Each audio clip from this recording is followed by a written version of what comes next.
జగన్ ఒక అసహాయ సూర్యుడిగా చిత్రించే ప్రయత్నం మొదటి నుంచి జరుగుతూ వచ్చింది. సోనియా గాంధీని ఎదిరించిన ధీరుడని మొదటి 5 ఏళ్లు ప్రచారం చేశారు. 2019 ఎన్నికల్లో జగన్ విజయానికి తోడ్పడిన అంశాలలో ఇది కూడా ఒకటి. ఈ ఎన్నికల ముందు కూడా అలాంటి ప్రయత్నాన్ని మరింత జోరుగా చేస్తున్నారు. కానీ ఈ మధ్యనే షర్మిలారెడ్డి ఆ ఇమేజ్ ను బద్దలు కొట్టారు. జగన్ బెయిల్ కోసం తాను విజయమ్మ కలిసి వెళ్లి సోనియాను బతిమిలాడిన సంగతి బయటపెట్టారు. పైగా గత 5 ఏళ్లలో మోదీ షాలతో జగన్ వ్యవహరించిన తీరును కూడా మనం చూస్తున్నాగా. అయినా సరే సింహం సింగిల్ గా వస్తుందని సినిమా డైలాగ్ తో జగన్ మార్కెట్ చేస్తున్నారు. కానీ ఈ ప్రయత్నాలు నడిపిస్తున్నది శూరత్వమో ధీరత్వమో కాదు, భయం. టీడీపీ, జనసేన, బీజేపీ కూటమి చేతిలో వైసీపీకి ఓటమి తప్పదన్న భయం. అందుకే సింహం లాంటి జగన్ ను ఒంటరిగా ఎదుర్కోలేక మిగతా వారందరూ ఏకమయ్యారన్న ప్రచారం మొదలుపెట్టారు. నిజమేమంటే జగన్ చిట్టులకు లాంటివాడు. తనకు ఓట్లు వేసి గెలిపించిన జనం మధ్య తిరగడానికి ధైర్యం చాలక 5 ఏళ్లుగా తాడేపల్లి ప్యాలెస్ లో ఖాకీ పహారా మధ్య కాలం గడిపిన వ్యక్తి, కాలు బయట పెడితే పరదాలు కట్టించి చెట్లు నరికించి ఇనప జాలీల మధ్య తిరిగే వ్యక్తి, చిన్న చిన్న దూరాలకు కూడా హెలికాప్టర్ ఎక్కే వ్యక్తి,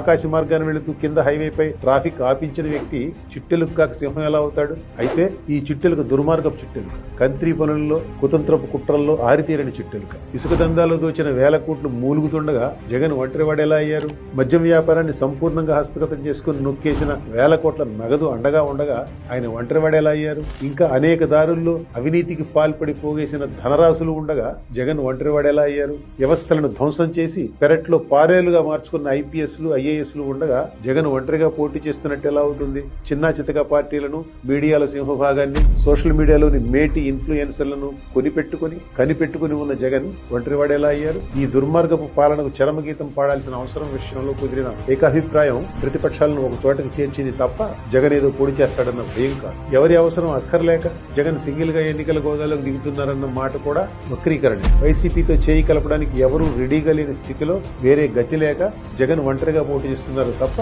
ఆయన అసహాయ సూర్యుడు కాదు, చట్టుబండలు కాదు. జనసేన, బీజేపీతో పొత్తులో ఉన్న కారణంగా జగన్ మొదటి 3 ఏళ్లు ఆ పార్టీ జోలికి వెళ్లలేదు. ఎప్పుడైతే జనసేన అధినేత పవన్ కళ్యాణ్ ప్రతిపక్షాల ఓట్లు చీలనివ్వనన్నారో అప్పుడు జనసేనపై, పవన్ పై దాడి ప్రారంభమైంది. ముగ్గురు పెళ్లాలని, ప్యాకేజ్ స్టార్ అని ట్రోలింగ్ మొదలుపెట్టారు. పవన్ విశాఖపట్నం వెళ్తే అక్కడి నుంచి తరివేశారు. పవన్ కి, జన సైనికులకి అప్పుడు అర్థమైంది జగన్ ఎలాంటి వాడో, జగన్ సామ్రాజ్యంలో తమ స్థానం ఏమిటో. మరోపక్క సుమారుగా అదే సమయంలో క్షేత్రస్థాయిలో మార్పులు మొదలయ్యాయి. నిర్బంధం భరించలేకపోయిన టీడీపీ శ్రేణులు ఎదురు తిరిగాయి. ఒంగోలు మహానాడులో ఆ పార్టీ సమరశంఖం పూరించింది.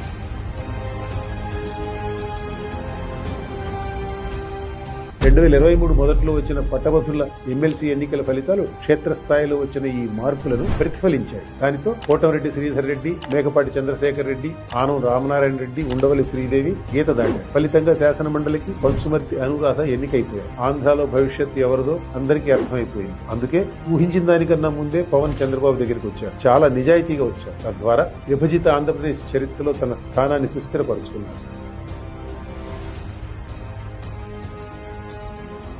తర్వాత బీజేపీ కూడా అదే దారిలో నడిచింది. పవన్ కళ్యాణ్ కానీ, బీజేపీ కానీ వైసీపీతో పొత్తుకు సిద్ధమైతే జగన్ వద్దనేవారా?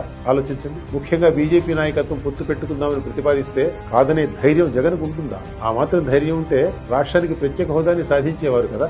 బయటకు అసహాయ సూర్యుడి కింద ప్రచారం చేసుకునే జగన్ ఢిల్లీ వెళ్లి బీజేపీ అగ్రనాయకత్వం కాళ్లా వేళ్లా పడుతున్న సంగతి రాష్ట్రంలో సామాన్య జనం కూడా గమనిస్తున్నారు. ఎన్నికలన్నాక ఎవరి వ్యూహాలు వారికి ఉంటాయి. ఏమి చేస్తే తమకు రాజకీయంగా లాభమో ఎవరికి వారు వెతుక్కుంటారు. అదేదో తప్పన్నట్టు కామెంట్ చేయడమే వైసీపీ ఉలికిపాటును సూచిస్తున్నారు. ఇవాళ కలిసి పోటీ చేయడం పవన్ కి, బీజేపీకి అవసరం. అలాగే అందరినీ కలుపుకొని వెళ్లి వైసీపీ గెలిచే సీట్ల సంఖ్యను వీలున్నంతగా తగ్గించడం టీడీపీకే కాదు, రాష్ట్రానికి కూడా అవసరం. ఆంధ్ర రాష్ట్రం మంచిని, సమాజ హితాన్ని కోరుకునే వారందరూ ఈ విషయాన్ని గమనించారు. అందుకే ప్రతిపక్ష పొత్తులను మనస్ఫూర్తిగా ఆహ్వానిస్తున్నారు. జగన్ మాత్రం పొత్తుతో సాధ్యపడగల ఫలితాన్ని ఊహించుకుని బెంబేలెత్తిపోతున్నారు. అందుకే తాను మాత్రమే కాకుండా అనుచరగణంతో కూడా సింహం కోరస్ పాడిస్తున్నారు. అయితే ఆ పేల గొంతులు అసలు గుట్టు విప్పేస్తున్నాయి.